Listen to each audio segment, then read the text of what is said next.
누구에게나 숨겨진 마음이 있다의 네 번째 이야기입니다. 나는 이런 사람이야에 담긴 오해.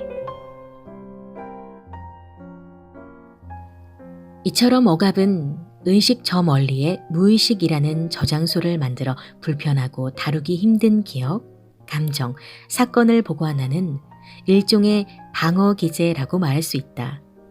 그런데 억압은 점차적으로 더 넓은 의미로 확장되어 자아를 구성하는 데 받아들일 수 없는 생각과 감정을 무의식 상태로 남게 하는 방어 작용으로 널리 이해되었다. 여기서 자아를 구성하는 데 받아들일 수 없는 생각과 감정이란 무엇일까?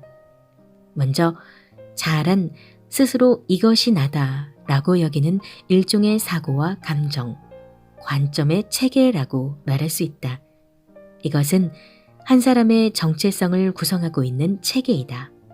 그런데 나는 이러이러한 사람이라고 규정하기 시작하면 그 규정에 어긋난다고 여겨지는 부분, 하지만 실제로는 자신의 일부이기도 한 특정 부분은 내 모습이 아니라고 부인하거나 억압시키려 할 것이다. 예를 들어 자신을 이성적이고 긍정적인 사람이라고 규정하게 되면 부정적인 감정을 느끼거나 삶을 부정적으로 바라보는 자신은 자신이 아니라고 판단한다. 그리고 그런 감정과 사고를 무의식으로 보내버리려 할 것이다. 이런 사람은 부정적인 말과 행동을 멀리하기에 겉으로 보기에는 성숙해 보인다. 그런데 상담을 하기에는 어려운 부류의 사람이다.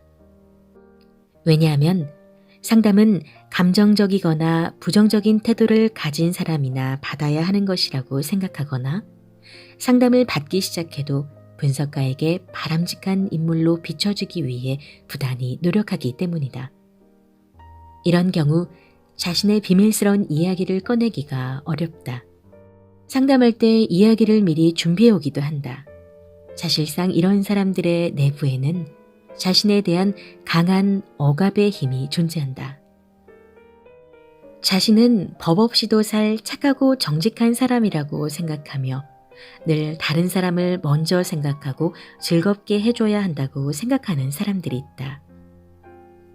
이들은 다른 사람을 향한 분노나 이기심, 허영심, 욕정과 같은 지극히 정상적인 경험들을 뒤틀리고 위험한 것으로 판단해 무의식 세계로 보내버리려 할 것이다.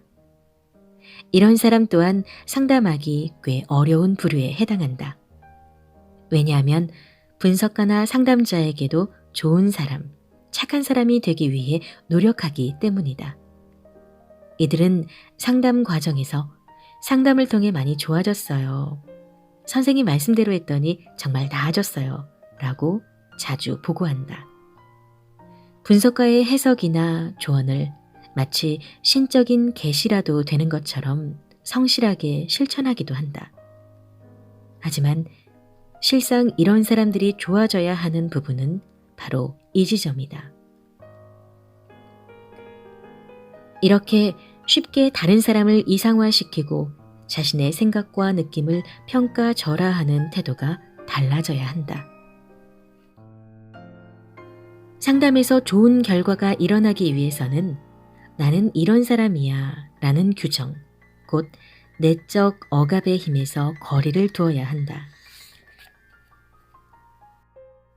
자신이 인정하고 수용하는 모습만이 아닌 자신을 전체로서 이해하기 시작할 때 변화는 시작된다. 혹자는 이렇게 질문할 수 있다. 그렇다면 정신분석은 억압이 없는 상태를 추구하는 것입니까? 정신분석은 충동적이고 무절제한 인간을 성숙한 사람이라고 주장하는 건가요? 물론 아니다. 정신분석은 억압이 없는 상태를 추구하지도 않고 사람을 충동적이고 무절제한 존재로 만들려고 하지도 않는다.